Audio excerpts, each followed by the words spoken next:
Tonight we begin with a geopolitical crisis that global markets had feared, military strategists had wargamed, and diplomats had quietly dreaded for years. And it finally arrived. A crisis that sent oil futures spiking, closed the world's most critical maritime choke point, and forced the most powerful nation on Earth to pick a side it had spent decades refusing to choose. I am John, and I've spent the last several hours analyzing multiple incoming reports, open-source intelligence, satellite vessel tracking data, and defense signals. And what's emerging is not what mainstream coverage is focusing on. I've analyzed multiple international reports, open-source intelligence from Lloyd's List, Wikipedia's open conflict tracking, Brookings Institution analysis, and cross-referenced reporting from Al Jazeera, CNBC, the Christian Science Monitor, and the Foundation for Defense of Democracies. And what I'm seeing tells a different story. A crisis that didn't unfold over years of careful planning, but in a matter of weeks. Weeks that shattered China's carefully constructed neutrality. Weeks that exposed a structural dependency Beijing had spent decades trying to hide. Weeks that placed Beijing at the center of the most consequential geopolitical triangle of our time: the United States, Iran, and China, with trillions of dollars, global energy flows, and the future balance of power in the Middle East hanging in the balance. What Iran did when the war began crossed a line that Beijing had hoped, privately and desperately, would hold. And when that line broke, when the Strait of Hormuz snapped shut on February 28, 2026, China did not hesitate in its reaction. They responded with alarm, with caution, and with a carefully calculated strategic ambiguity that is more dangerous than it first appears. For years now, there had been signals, not official confirmations, not formal announcements, just patterns, movements, and intelligence indicators suggesting that something was building. According to open-source intelligence and cross-referenced reporting from multiple international platforms, China had been Iran's economic oxygen line for the better part of a decade.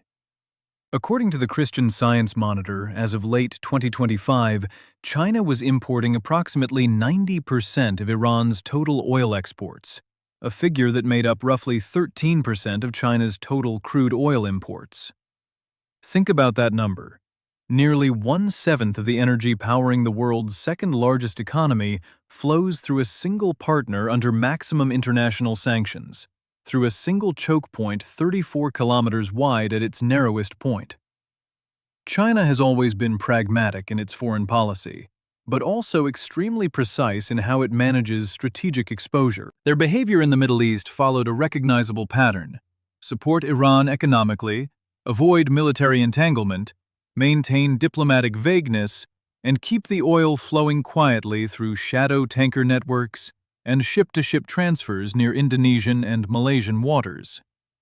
But this time, something changed. The pattern went silent.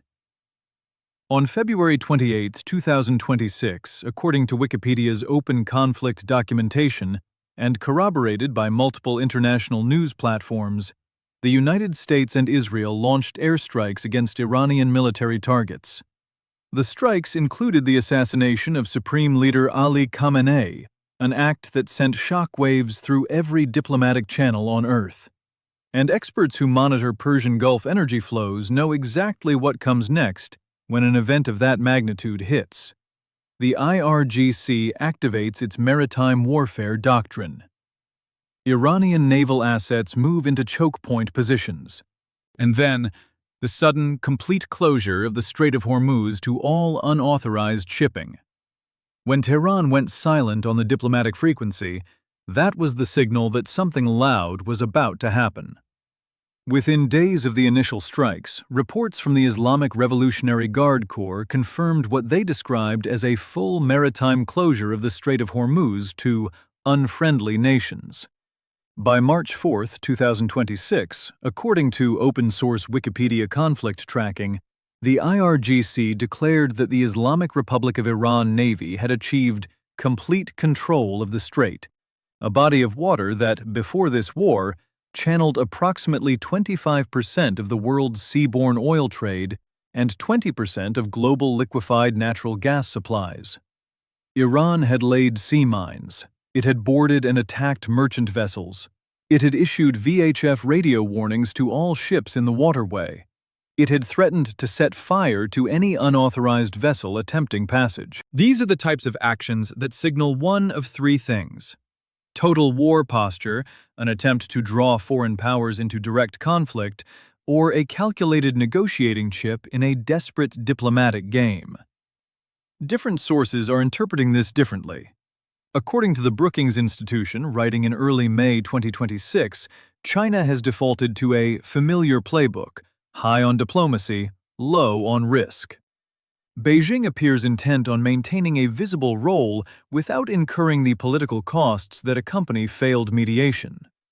Meanwhile, the Foundation for Defense of Democracies, cross-referencing intelligence assessments and sanctions data, suggests that China's approach is opportunistic, preserving Iran as a useful anti-American partner while limiting risk to China's own core interests, especially the current fragile trade truce with Washington. But one thing is now undeniably clear: China has been forced off the sidelines. Beijing has shifted from passive observer to reluctant, conflicted, structurally exposed actor, and the Strait of Hormuz is the reason why. China's response to the closure was not routine. It was not symbolic. But it was also not what many expected. And that gap between expectation and reality is the most important signal of all. Within days of the Hormuz closure, according to Chinese foreign ministry records and multiple news platforms, spokesperson Guo Jiakun issued a public statement calling the Persian Gulf and its surrounding waters vital channels for international goods and energy trade, and urged the international community to intensify de-escalation efforts. Notice what was absent: no military deployment, no escort convoy for Chinese tankers, no formal security guarantee to Tehran. According to Brookings Institution analysis published in early May 2026, even as disruptions in the Strait of Hormuz threaten its vessels and energy supplies, Beijing has not moved to deploy military assets to protect them. This reflects not only practical constraints, but also a strategic judgment. Chinese policymakers view extensive global military commitments as a source of vulnerability rather than strength. But Beijing did act, quietly. According to the Christian Science Monitor, a Chinese-owned container ship called the New Voyager skirted Iranian-laid naval mines on March 23, 2026, and sailed out of the strait broadcasting the message, "All crew China," after a Chinese company paid Iranian authorities for its safe passage. This was not a coincidence. This was a negotiated arrangement. China was buying access that no other nation on Earth could purchase at that price, through a relationship no other nation on Earth had with Tehran. These were not standard diplomatic maneuvers. They were high-level back-channel arrangements, and they revealed the true nature of the China-Iran relationship in the middle of an active war. Tonight, multiple verified reports confirm that the situation has escalated on multiple simultaneous fronts that directly implicate Beijing. First, the dual-use technology transfers. According to the Foundation for Defense of Democracies, corroborated by U.S. intelligence assessments cited by multiple outlets, Chinese firms have provided Iran with radar systems, navigation technology, geospatial intelligence on U.S. force positions, and reportedly sodium perchlorate, a key precursor for solid propellant rocket fuel, throughout the conflict. Sanctioned Chinese companies including Mizar Vision, Jing'an Technology, and Mentropy Technology Company have been flagged for geospatial intelligence support to Iranian forces. Second, the tanker networks. According to the Foundation for Defense of Democracies, even amid the war, China continued importing Iranian oil through ship-to-ship transfers near Indonesia and Malaysia before moving crude to Chinese teapot refineries.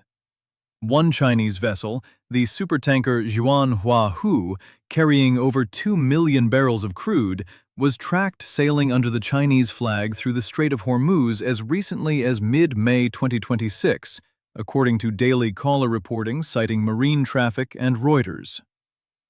Third, the man-pad intelligence. On April 11, 2026, CNN reported that, according to U.S. intelligence sources, China was preparing to ship man-portable air defense systems, man-pads, to Iran through third countries.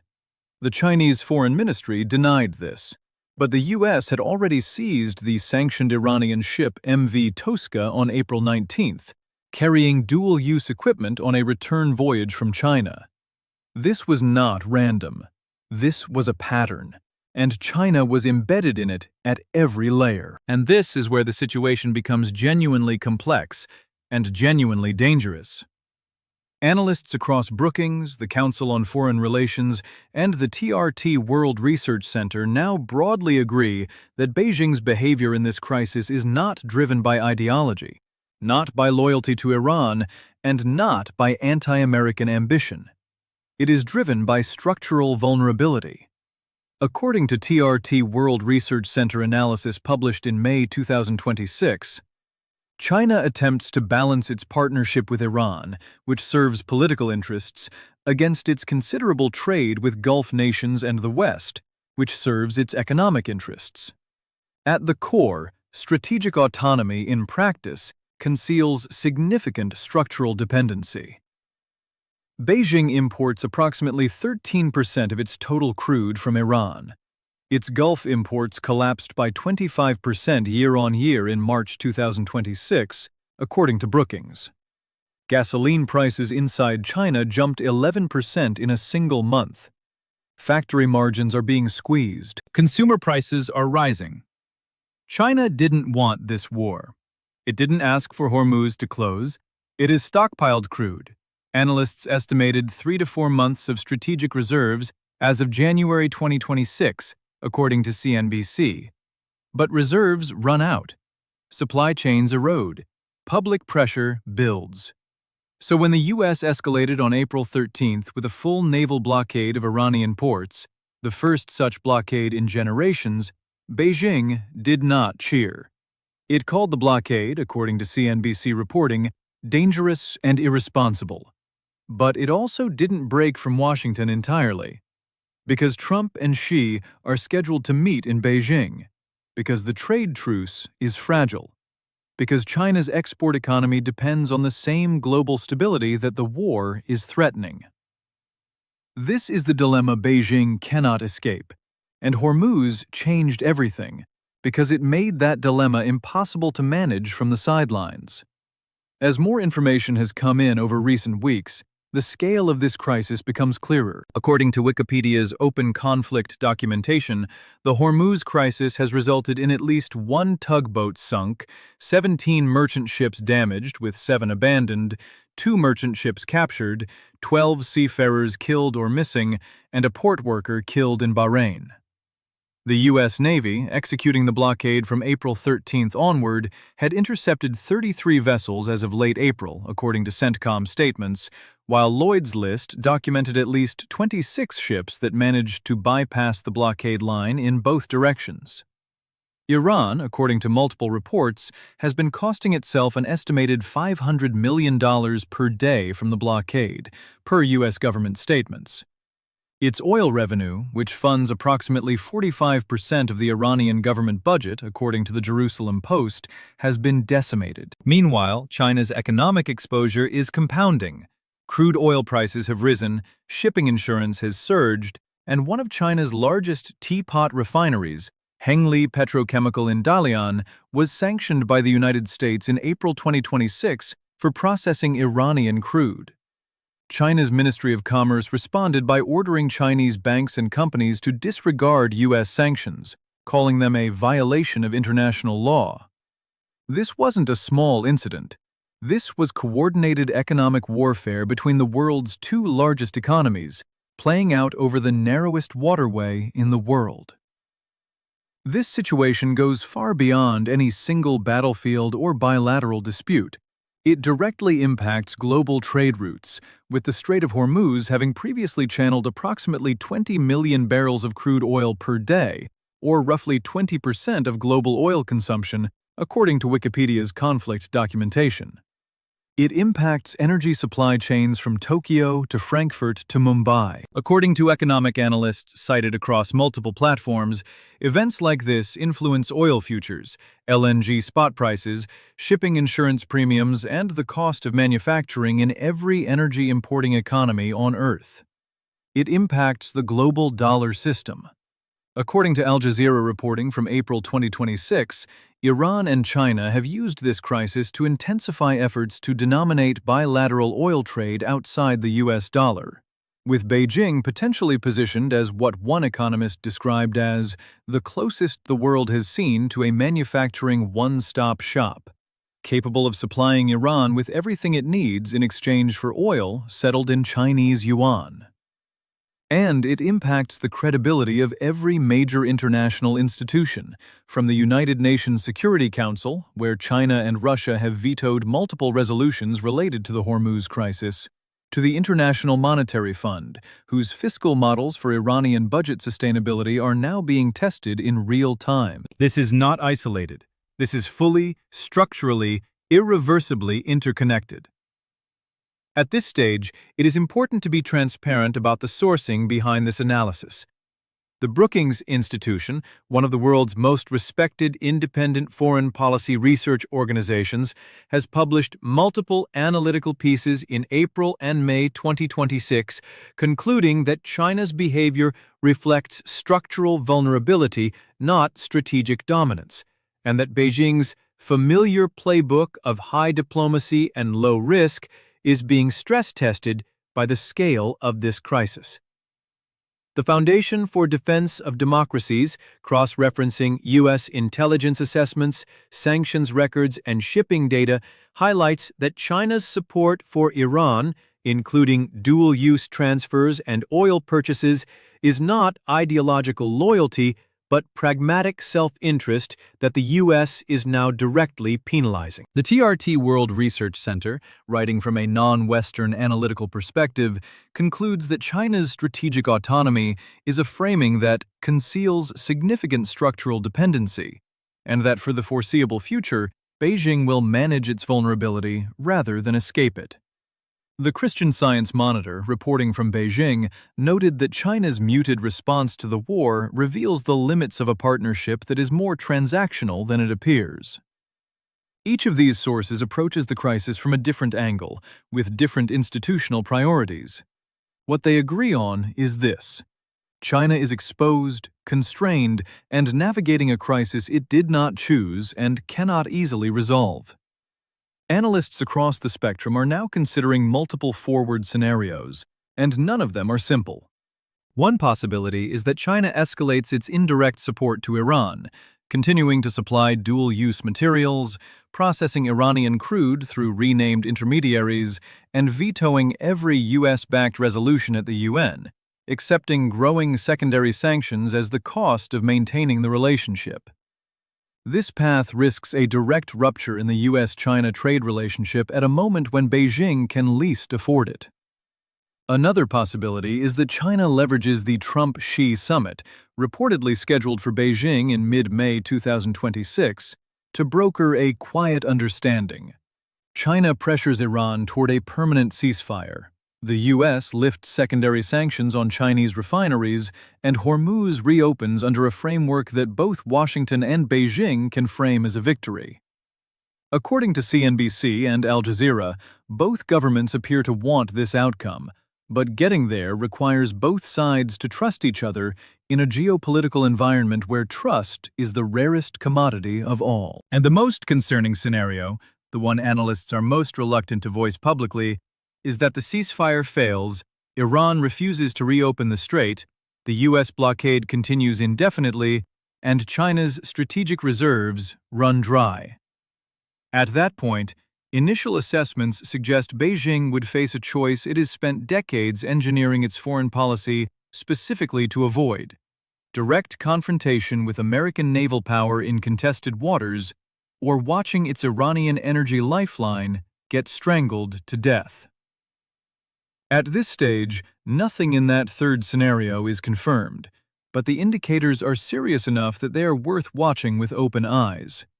From my analysis, Beijing now faces two paths, and neither is clean. Either China continues its current strategy of strategic ambiguity, buying access, supporting Iran economically, vetoing resolutions, and absorbing secondary sanctions, and risks a compounding economic crisis as the blockade tightens and energy costs climb further inside China's own borders, or China makes a definitive diplomatic move at the Trump-Xi summit, delivers a genuine commitment to pressure Iran toward a permanent ceasefire, and receives in exchange some relief from the sanctions pressure on Chinese refineries and financial institutions. But in doing so, it publicly concedes that Washington had the leverage all along. Both options carry costs that are visible. Both carry risks that are not. What makes this moment different from previous crises is that the Strait of Hormuz is not a symbolic pressure point. It is a physical artery, and when a physical artery closes, you cannot manage the pain indefinitely with diplomatic statements and back-channel tanker arrangements. China doesn't want war with Iran. That much is certain. But the Strait of Hormuz didn't ask what Beijing wanted. It closed. And in closing, it forced the most consequential geopolitical pivot of 2026, and possibly of this decade. This is John, reporting for Revolt Files. All analysis in this report is based on publicly available data, open-source intelligence, verified reporting from Al Jazeera, the Christian Science Monitor, CNBC, the Brookings Institution, the Foundation for Defense of Democracies, the TRT World Research Center, Lloyd's List Intelligence, and open conflict documentation, cross-referenced across multiple independent sources. This situation is actively evolving. Ceasefire negotiations are ongoing. The Trump-Xi summit is imminent. Every assessment in this report reflects the intelligence picture as of mid-May 2026, and new developments may change the analysis significantly. If you found this breakdown useful, subscribe and turn on notifications, because we track these developments in real time with the depth that the story demands. And I want to hear your analysis. Does China use the summit to broker peace, or does it continue playing both sides until the system breaks? Drop your assessment in the comments, because in a situation this layered, every informed perspective matters.